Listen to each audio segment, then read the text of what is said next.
Close, babe. Looks like Ate Yuna. Yeah. Careful.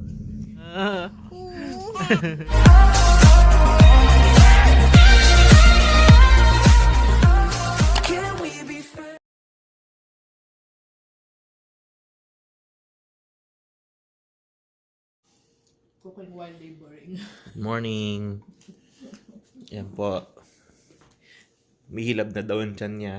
Ayan, nagluto siya ng Kaya nagluto siya. Tulog pa si Yuna. I-vlog ko yung pag-ano niya. pag-ano. Panganganak. Ano ba? What can you say? I don't know. Kain muna ako. Gutom na ako. Welcome back. Welcome back. Ayan po. Mga anak. Ready na. fresh na para sa labor marathon. Yan po. At i-ready ko na rin si Yuna. Ayan. Ayun na, Say hi. contact na naman. Hi. Here's Yuna. It's Yuna. I-ready ko na siya para pag-aalis na kami. Bago ligo na. Say hello. Yuna, say hello. Babo ka dyan. Okay, habang pinapaliguan ko tong si Yuna, na balita na may outbreak daw sa St. Boniface kung saan manganganak si Lovely. So, medyo kinakabahan kami ngayon about this situation. Pero, let's see what happens. Palabas na ako. Ilalagay ko lang yung car seat ni Nami. Kasi nga, kailangan niya yung pag-uwi na kami. So, tatanggalin ko muna yung kay Yuna kasi gagamitin. Iiwan kasi namin siya sa tita ni Lovely. So, let's get it on. So, ayan. Ready na yung car seat. Yung base ng car seat. I-click na lang diyan yung car seat niya. Ilalagay, tas mag-click siya. So, secured na. Okay, balik na tayo sa loob. Hi! So, update lang po kay Buntis. Ayan. Salo kayo nagko-contract. Nagko-contract siya ngayon. Nakaligo na. Ayan, fresh na fresh ang mga anak. Inay, di ba yung mga dadali na anak naman, masakit. Excited na si Yuna. Ayan o. Yuna, are you excited? How are you? Ayan, mas madalas na ang interval. Siguro sandali na lang. Pupunta namin sa hospital. Aray ko daw. Di na mapakali. Asa yung pampers ni... May pampers si Yuna. Ayan, we're on our way to the hospital na. Hindi na matiis ni Lovely yung contraction. So, we're on our way. So, ayan, nandito na kami sa OB department. In-interview na ako. Nag-fill up na rin ako ng mga forms. And, hiningi na yung Manitoba health card and insurance. Kinuha namin private room para may privacy kami. Kasi pwedeng semi-private eh. Pero dun sa private room, magdadagdag lang ako ng, I think, $40 per day or 20. Pero okay na rin yun para may privacy. 3 to 4 centimeters pa lang daw ang dilation ng cervix ni Lovely. So baka pauwiin pa kami. Healthy naman daw yung baby. A little update. Ayan, pinaupo siya sa ball para mag-progress sa labor. Ayan. Ganyan ginagawa.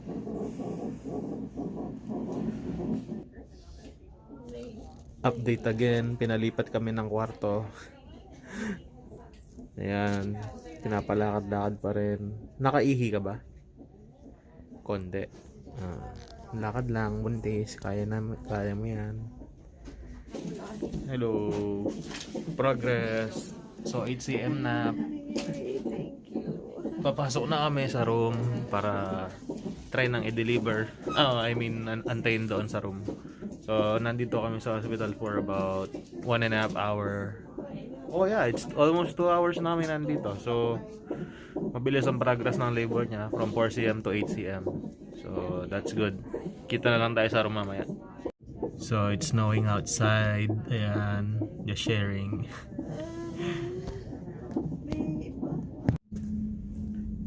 And little update. Dito kami sa delivery room. Ito yung delivery room.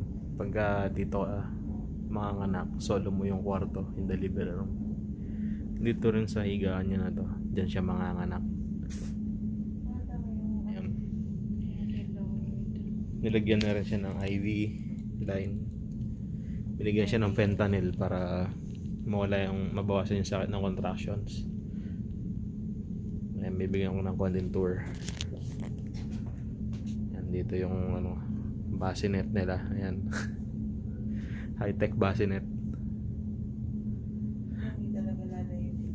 Paglabas niya dito, didiretso niya siya yan.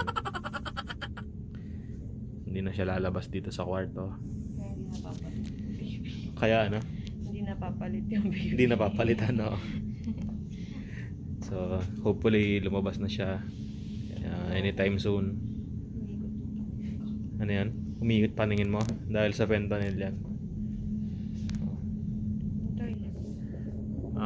Dahil di nagpo-progress yung dilation ng cervix ni Lovely, pinutok na nila yung bag of water, and we'll see how it goes from there. And, wow. Medyo nag-poop na daw yung baby, pero that's okay. Okay lang yan. Worried si mommy, but that's okay. I guess we'll see you pag magpupush na siya. Open this hip up a bit more. Yan, isa sa mga nursing intervention na ginawa ng nurse. Your hips aren't gonna open. Yan, nilagay sa ibang position ng nurse si Lovely kasi hindi talaga nagpro-progress yung kanyang ang dilation ng cervix niya. Kaya nilagay siya ng ganitong position para baka mag-progress daw. Yan, i-anesthetize na si Lovely ng anesthesiologist. Nire-ready lang yung mga gamit. Naantay lang namin yung doctor kasi ito try nang mag-push ni Lovely. Time check lang, it's 10:45. 8, 7, 6, 5, 4, 3, 2, 1. Good job. It's coming. Give me another push. It's just coming to the opening here. Dad, are you wanting to cut the cord when the baby comes? Yeah. Okay. So here comes your baby. No, close your mouth. Close, babe. Close your mouth, babe.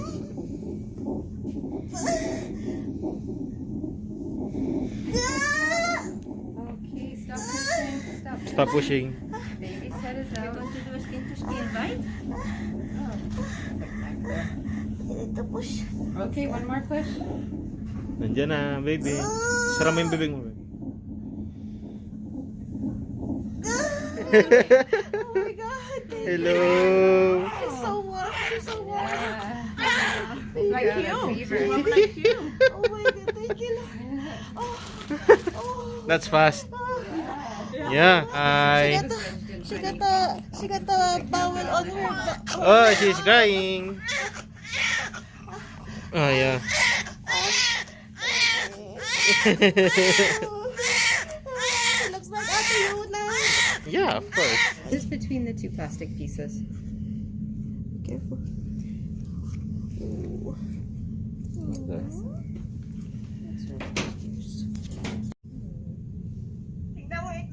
Oh, she stopped. She's like trying to see what's happening. Pagising na si baby Josh. Hindi ko nga, be. Hi. We go. 6:15. Still hungry. So she's very tiny too. 3-1-4-8. Dodo. Are you mad? That is amazing. Give me back my Dodo. You're so sad. Oh my God.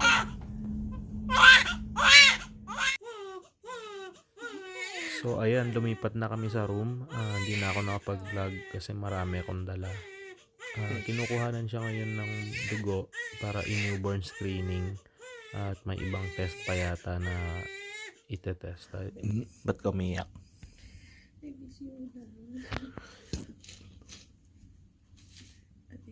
Ganun yata talaga pag bago pa anak. Hindi emotional. Hi! So, bumalik na yung mga test ni Nami and they're, negative. So, Negative yung alin? yung, I don't know.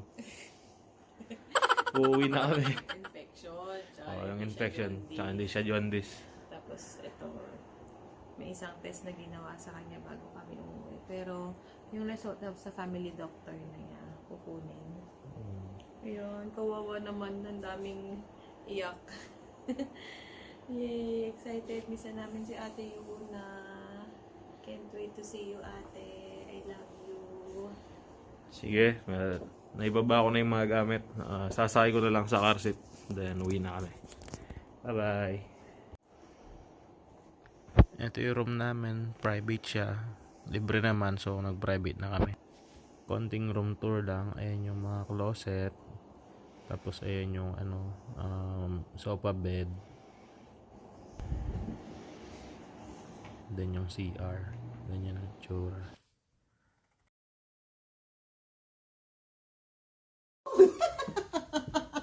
Hi. Your shoes. I miss you. You miss mommy? You kiss mommy? Miss ko yung baby. You wanna see Debo? Dali. Si baby Debo. Dali. Bilis. Nasaan na si baby Debo?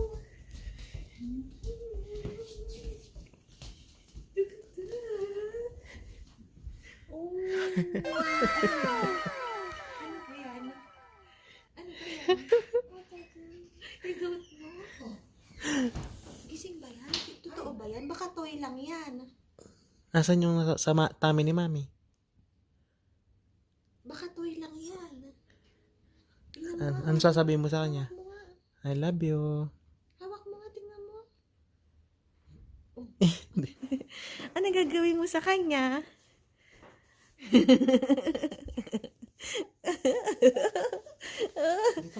Ayun na.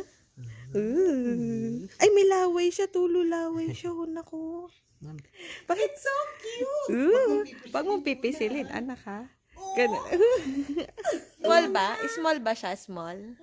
Yes. Sabi mo, I love you. Oh, lapitan mo. Ay, nayos ni ate. Ganun mo. Wow. Oh, bait naman ng ate, oh. Fast forward natin ng konti. Ngayon is February 14 na, 2021. And ito na si Nami. Malaki na siya. Hindi kami nakapag-outro sa vlog kasi na-busy na. Alam mo na, mga puyat nights. So, say hi to the video, Nami. Nami. Nami. Nami.